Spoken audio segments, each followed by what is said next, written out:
DGI SPR साहब से पूछना चाहता हूं, क्या मैं दहशतगर्द हूं? क्या अली मोहम्मद दहशतगर्द है? मर्दान ने तो पाकिस्तान बनाया है, मर्दान के बेटे को दहशतगर्द बना के पेश किया। मैं उन जज साहबान अदालत को सलाम पेश करता हूं जो किसी प्रेशर में नहीं आए। इमरान खान साहब जेल में पड़े हुए हैं, ये दाग दाग उजाला, ये शब गजीदा सहर, ये वो सहर तो नहीं जिसका इंतजार था, ये वो सहर तो नहीं। कायद आजम ने इसलिए कुर्बानी दी थी कि आज हमारे फैसले कोई और करेंगे, और वो कौन है? जब अपने लिमिट में रहेंगे हमारे सर का ताज है। हमें जितना दुख इमरान खान साहब के बदन पे गोलियां लगने का या बेनजीर साहिबा के शहीद होने का है, उतना ही दुख हमें जनरल सरफराज की शहादत का। पटियाला से जेलम लेके गए, ये मेरे जेब से ये कलम ले लिया गया, ये तस्वीर ले ली गई। उन्हीं जूतों में आज आया हूं जो जूते मेरे जेल में उतार दिए गए, ये वकील का कोट मेरे बदन से उतार दिया गया। क्या मैं मुजरिम था? मैं अपने अल्हम्दुलिल्लाह इस काले कोट पे फख्र करता हूं जो पाकिस्तान बनाने वाले का कोट है।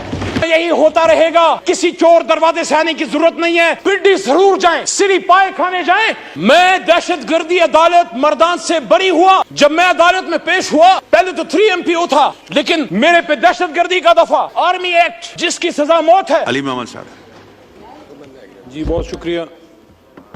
तकरीबन 2 साल के गैप के बाद कोई सियासी बात यहां करूंगा। इस तरफ के दोस्तों से दरख्वास्त है कि मैं हमेशा एहतराम का दामन नहीं छोड़ता, लेकिन अगर मेरी कोई बात आपको सख्त लगे तो उसका जवाब दलील से दीजिएगा। मैं बैठा हूं, अगर ज़रूरत हुई, वैसे ज़रूरत मैं महसूस नहीं करता, लेकिन मैं रिस्पॉन्ड कर दूंगा। दरख्वास्त होगी, मेरी बात पाकिस्तान के मफाद में मैं करना चाहता हूं। मैं सिर्फ बतौर पाकिस्तान तहरीक इंसाफ के MNA के तौर पे नहीं, इस मुअज़्ज़ज़ ऐवान के एक मेंबर और 25 करोड़ अवाम के एक नुमाइंदे के तौर पे एक बात करना चाहता हूं। अल्लाहुम्मा सल्लि व सल्लिम मुबारक अला सय्यिदिना मोहम्मद व अला आलि मोहम्मद। कहता हूं वही बात, समझता हूं जिसे हक, मैं ज़हर हलाहल को कभी कह न सका कंद। अपने भी खफा मुझसे हैं, बेगानी भी ना खुश। कहता हूं वही बात, समझता हूं जिसे हक। मेरे दोस्तों और मेरे भाइयों, आज से 2 साल पहले 9 अप्रैल की रात, जब आप मेरे बहुत से बहन भाई जो वहां बैठे हैं, आप यहां विराजमान थे, और मैं हुकूमती बेंचेस पे पीछे शेख साहब के यहां मैं बैठा हुआ था, जो मेरी कुर्सी थी, और मेरे सामने मेरे लीडर की कुर्सी खाली थी। और मुझे ये लगा कि जिस तरह 3.5 साल मैंने अपने हुकूमत का दिफा किया, जो मेरी ड्यूटी थी, उस रात भी मैंने अपना फर्ज निभाना है। मुझे बहुत से लोगों ने पूछा बाद में, पूरे पाकिस्तान में जब मैं गया हूं, कि आपको इस तरफ बैठे लोगों से डर नहीं लगा? वो 170 172 थे। मैंने कहा नहीं, सियासी इख्तिलाफ था, लेकिन वो मैं उनको अपना जाती दुश्मन नहीं समझता था। तो आज जो मैं ये बात करना चाह रहा हूं वो ये है कि जब पिछले 2 साल की तरफ मैं मुड़ के देखता हूं, तो मुझे वही कहानी, खुर्शीद शाह साहब आपकी भी तवज्जो चाहिए, आप मेरे कायदे हिज़्ब इख्तिलाफ रहे हैं, तो मुझे वही कहानी रेप्लिकेट होती नजर आती है जो आज से 50 साल पहले इस ऐवान के एक मुंतखब कायदे ऐवान को जब फांसी के तख्तेदार पे लटकाया गया। पाकिस्तान तो नहीं बदला, फर्क सिर्फ यह है कि कभी हथकड़ी डाल के नवाज शरीफ की तरह जहाज में बैठा के मुल्क से दरबदर कर दो, कभी बेनजीर भुट्टो की तरह, शहीद की तरह। बाप फांसी पे चढ़ चुका है, बेटी को पाकिस्तान में रहने की इजाजत नहीं, मां समेत उसको मुल्क से दरबदर कर दिया गया, जो वो पता नहीं 17, 18 या 20 साल की होगी, मुझे नहीं पता, but she was young and unmarried at that time. वापस आती है, फिर दरबदर की जाती है, and she was forced to go to exile once again, and her life ended in Liaquat Bagh, where she was martyred on 27 December 2007। वही लियाकत बाग जो एक और लीडर हमारा कायदे आजम का दायां हाथ खा चुका है। रावलपिंडी में, रावलपिंडी जहां से पाकिस्तान को मजबूत होना था, मजबूत होना है और मजबूत होगा, उसी रावलपिंडी में लियाकत अली खान शहीद हुआ। वही लियाकत अली खान जो मुझे एजाज हासिल है, मेरा दादा पीर मोहम्मद खान उसका कायद आजम का एक अदना कारकुन था। लियाकत अली खान साहब तहरीक पाकिस्तान में मेरे गांव, और आपको सर पता है, आप इलाके को जानते हैं, मेरे गांव अमीर मकाम साहब से मुखातिब हूं। ये स्वात जब जाते हैं हाथियान और शिरगढ़ से आप गुजरते हैं मेरे भाई, मेरे गांव लियाकत अली खान साहब आए, मेरे घर में क़याम किया, सरदार अब्दुल रब नश्तर उनके साथ थे, और वहां से 47 में काफिले गए पाकिस्तान को आजाद करने के लिए। मिंटो पार्क, जिसको फिर बाद में वहां मीनार पाकिस्तान बना, वहां पीर मोहम्मद साहब, गुलाम मोहम्मद खान लूखोर और खैबर पख्तूनख्वा से मुस्लिम लीग के काफिले लेके गए। वही मेरे लीडर इमरान खान साहब के वालिद इकरामुल्लाह नियाज़ी भी वहां मौजूद थे। तो जब हम भी पाकिस्तान बनाने वाले हैं, आप भी पाकिस्तान बनाने वाले हैं, तो फिर बार बार क्यों हमें ये कहने की जरूरत पड़ती है कि निसार में तेरी गलियों के ए वतन जहां चली है रस्म कि कोई नसर उठा के चले, जो कोई चाहने वाला तवाफ को निकले, नजर चुरा के चले, जिस्म जा बचा के चले। मेरे भाई तार और छोटा भाई बैठा है, मैं एहतराम करता हूं आपकी जमात की सियासी लीडरशिप की जदोजहद का जो अगर उन्होंने की है, लेकिन जहां हम इस बात को कंडेम करते हैं कि जब एक ताले आजमा परवेज मुशर्रफ ने एक मुंतखब वज़ीर आज़म जिससे हमें लाख इख्तिलाफ है, कभी मैं मुस्लिम लीग नून का ना वोटर रहा हूं, ना सपोर्टर रहा हूं, ना कारकुन रहा हूं, लेकिन हथकड़ी डाल के जब मुल्क बदर किया गया तो फिर आपसे भी एक्सपेक्टेशन है कि आपका भी लाख इख्तिलाफ होगा। लेकिन जब आप यहां तशरीफ फरमा थे, यही शहबाज शरीफ साहब कायद हिज़्ब इख्तिलाफ की कुर्सी पे होते थे, सामने असद भाई, जो मेरी शमूलियत मेरे इनके हाथ में हुई, हमने तहरीक इंसाफ में जब शमूलियत की, मैं जब बाकायदा शामिल हुआ, असद कैसर साहब 2011 में आए, हमें शामिल किया, उसी कुर्सी पर बैठे होते थे।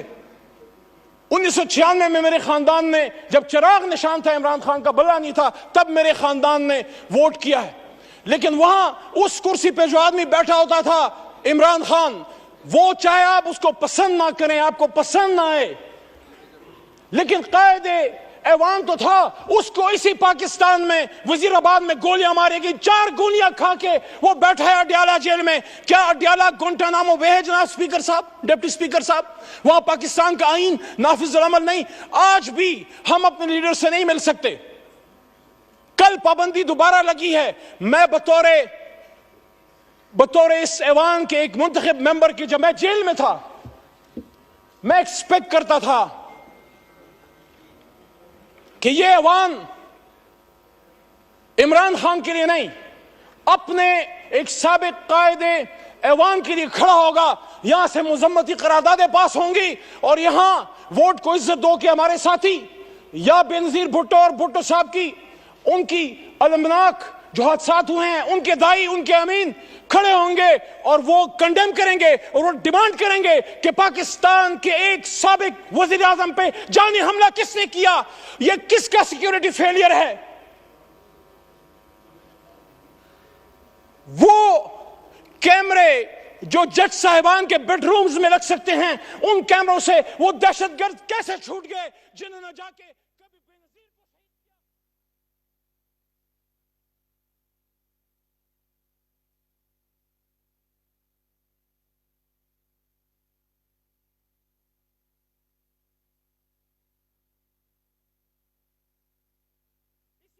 की तस्वीर को लगा के पाकिस्तान के लोगों के ऊपर बूटों से उनको रोंदा जाता है। किसी को शक है तो कल जाके आजाद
16 फरवरी को एक लंबी जुदाई, लंबी कैद के बाद पहली बार अपने लीडर इमरान खान साहब से मिला।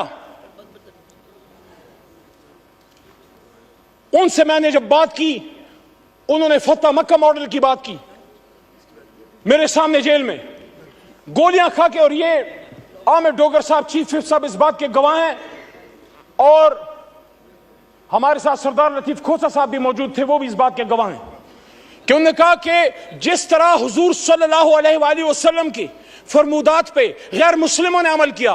फिर उन्होंने एग्जाम्पल दी नेल्सन मंडेला की ट्रुथ एंड रिकंसिलिएशन कमीशन की, कि उन्होंने सच बोल के पाकिस्तान को ठीक कर, अपने मुल्क को ठीक कर दिया। उन्होंने कहा मैं जाती इंतकाम पे बिलीव नहीं करता, जाती इंतकाम नहीं लूंगा।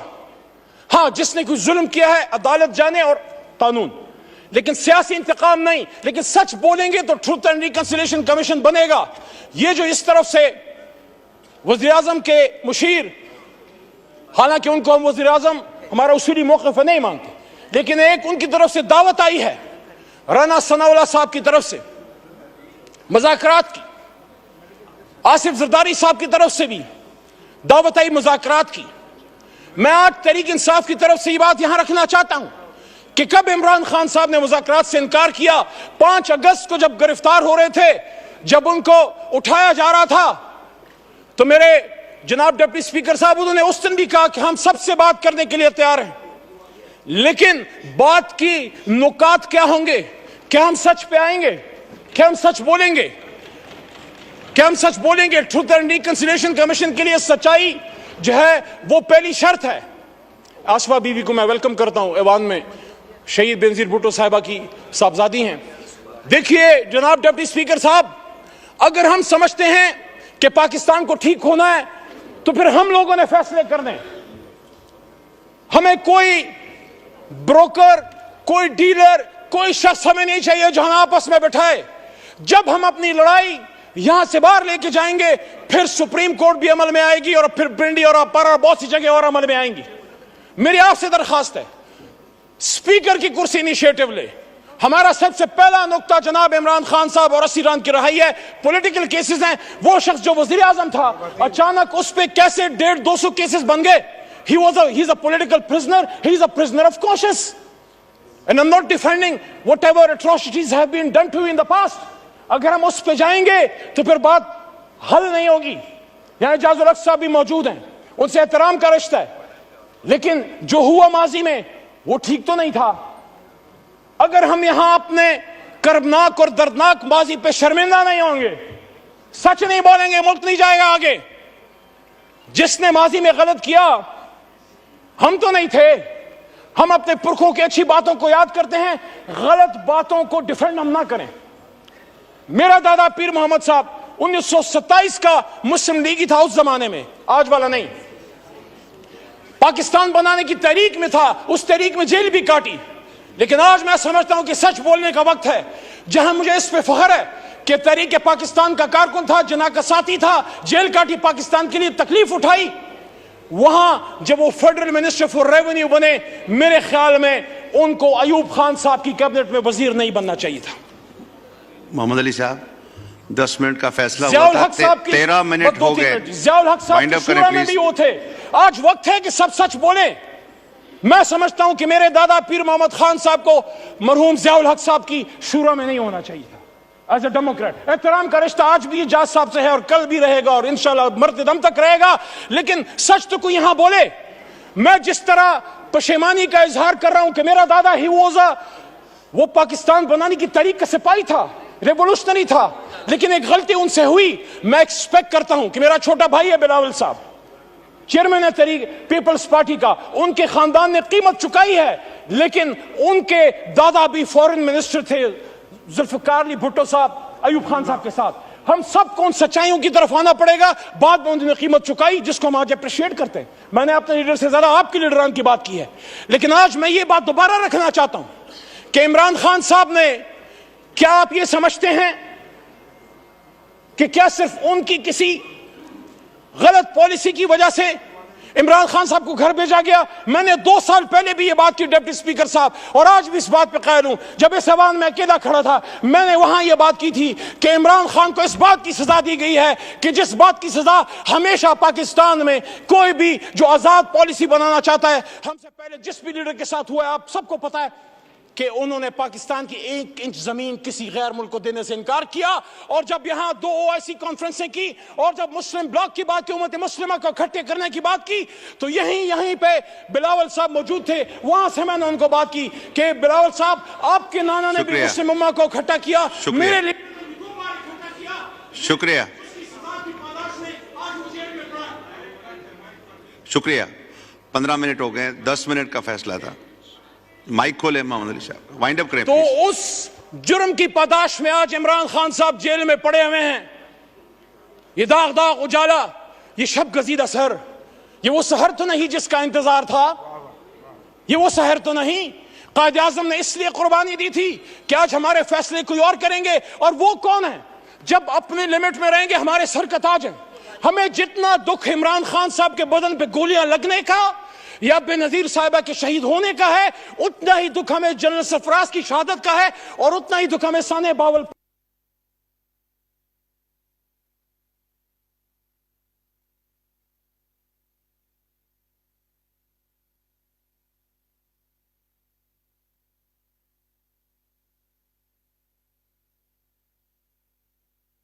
किया। जब जेल में अडयाला में मुमताज कादरी साहब के सेल में पड़ा होता था, मैं सोचता था कि क्या जुर्म करके आए हो। जब अडयाला से जेलम लेके गए, ये मेरे जेब से ये कलम ले लिया गया, ये तस्वीर ले ली गई। उन्हीं जूतों में आज आया हूं जो जूते मेरे जेल में उतार दिए गए। ये वकील का कोट मेरे बदन से उतार दिया गया। क्या मैं मुजरिम था? मैं अपने अल्हम्दुलिल्लाह इस काले कोट पे फख्र करता हूं जो पाकिस्तान बनाने वाले का कोट है। शुक्रिया। कलम की तस्लीम मत करो। शुक्रिया, शुक्रिया, शुक्रिया, शुक्रिया।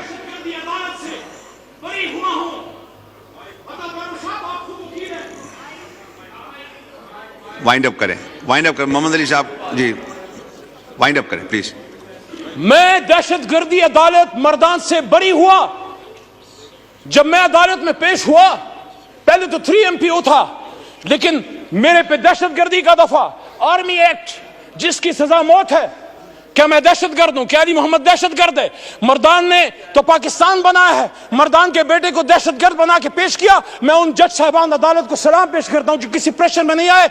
और हाई कोर्ट पेशावर के हुक्म पे मैं फिर रिलीज हुआ। तो मैं DGI SPR साहब से पूछना चाहता हूं,